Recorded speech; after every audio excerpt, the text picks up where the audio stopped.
Good morning to you, Dr. Good morning. Nobody wants to steal. You? Jesus. This is shock me. Not dignifying to steal. What if, something happens? What justifies stealing? It's like saying the wife leaves the house, the husband, because there is financial crisis. That's you missing the point. It's more about that person, one. Two is, something is happening to that person that has pushed the person to abandon him or herself and choose a self-sabotaging way to getting his or her needs met. They probably understand the consequences of the action. Yeah. If you go about consequences, you're going to miss it. Let's have it.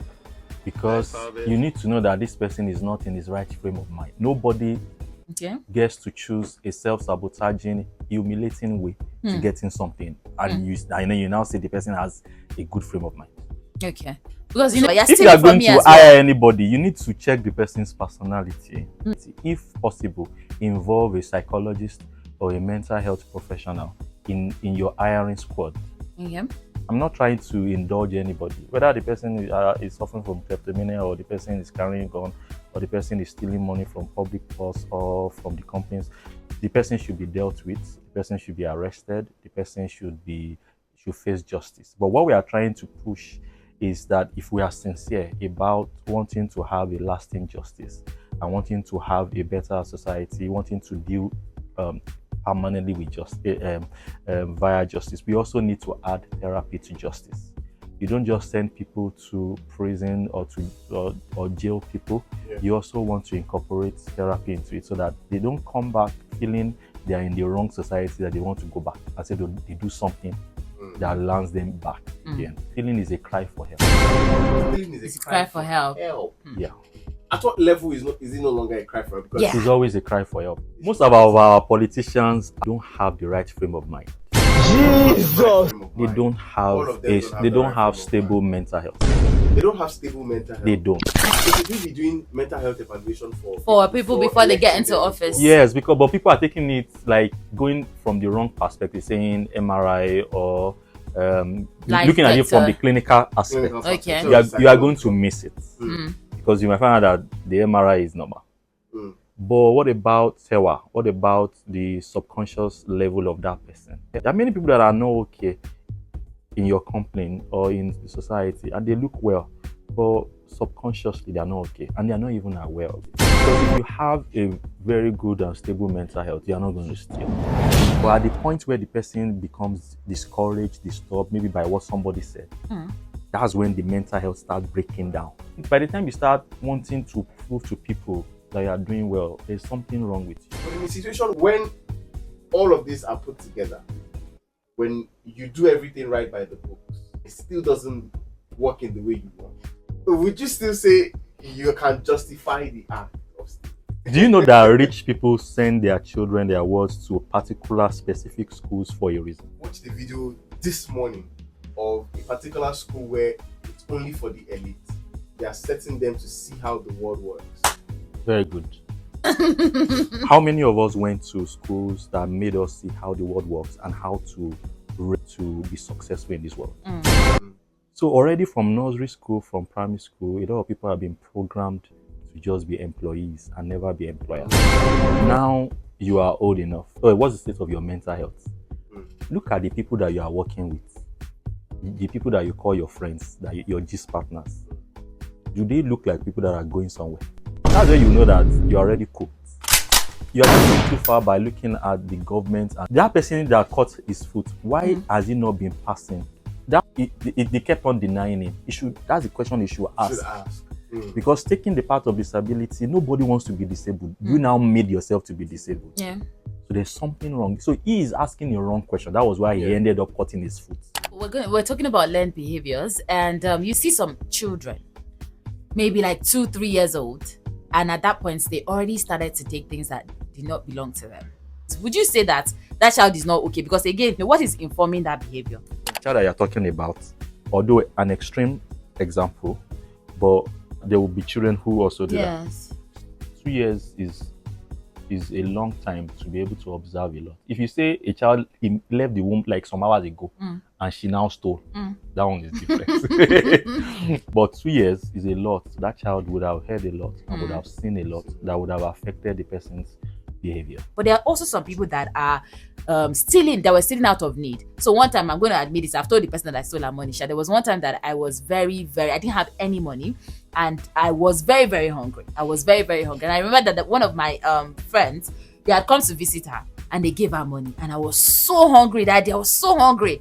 And then I took 400 naira out of the money that she kept somewhere, and I spent that money. And that's a huge money, because that should be like 1948. It was, what do you mean? I'm just a girl. I'm just 17. No. And I took that money, and I spent it. And I know how bad I felt. Like, I carried this for years until we eventually met again. I told her that, didn't know that I was the one that stole that. I'm sorry that I stole your money, but I know that I really, really, really needed to eat something, and I felt like I was going to faint. And I saw it when I was like, maybe it's God that sent it to me, you know? Right. So there's also that part of, there are some people that you do. I'm not justifying what I did actually, but I know that it came out of like a necessity of the fact that I needed to take it. No, it's more than that, because you could have asked her. She'll not give me. No, she'll not give me the 400 naira. No. She can just give me 15 naira. That's not what I needed. No, it's not even about how much she will give you or whether she will give you. It's about the confidence to ask. Okay. So what we are dealing with here in this case of 1948 theft of 400 naira, we are looking at a case of self-confidence. Okay. So because you could have asked.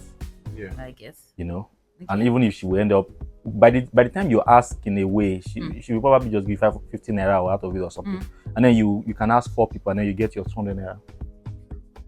So it's about self-confidence. It's not about the theft.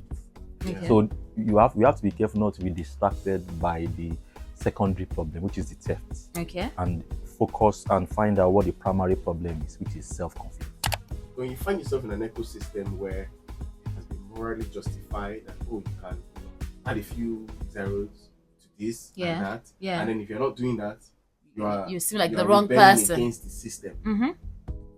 Do you remove yourself from such system, or how do you hold on to your core values when you find yourself in such a system?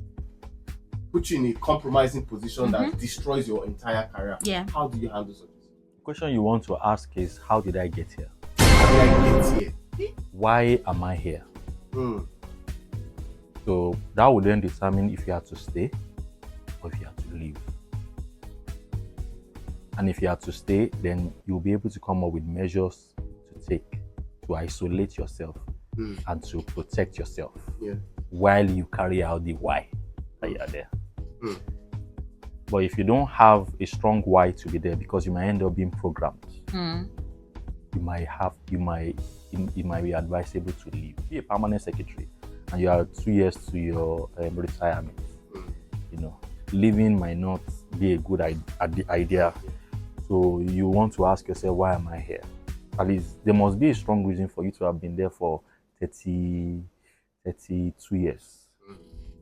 So it could be that you've been there for 32 years, but you've never asked yourself, why am I here? How did I get here? So ask those questions, and then you now have enough something that will now empower you from within to come up with ideas and measures to take to survive the remaining, and do whatever you have to do. There's always a reason why we are somewhere. There's a reason why you are in Blast FM. There's a reason why Islamia is in Blast FM. And that should form your core values. That should form your goals every day. You should not come to Blast FM and then be sitting down idle. If you are sitting down idle, it means that you don't know why you are here. It means that you've never asked yourself, how did I even get here? Interesting conversation as usual. Thank you very much, Dr. Michaels, for coming in. And I hope that everybody has been able to take one or two. So you want to be a leader. If you don't have maturity, don't have vision or clarity, you have to think about it again. And you also have to be with people that align with your goals. You have to make sure that you're clear on your own goals so that you can see the people that are also clear on their goals and then align with yours. And that's something that will definitely work for you. But thank you again, Dr. Michaels. Good morning. Thank you. Good morning. Still the Blast Rise right here on Blast Urban 98.3. Don't go nowhere.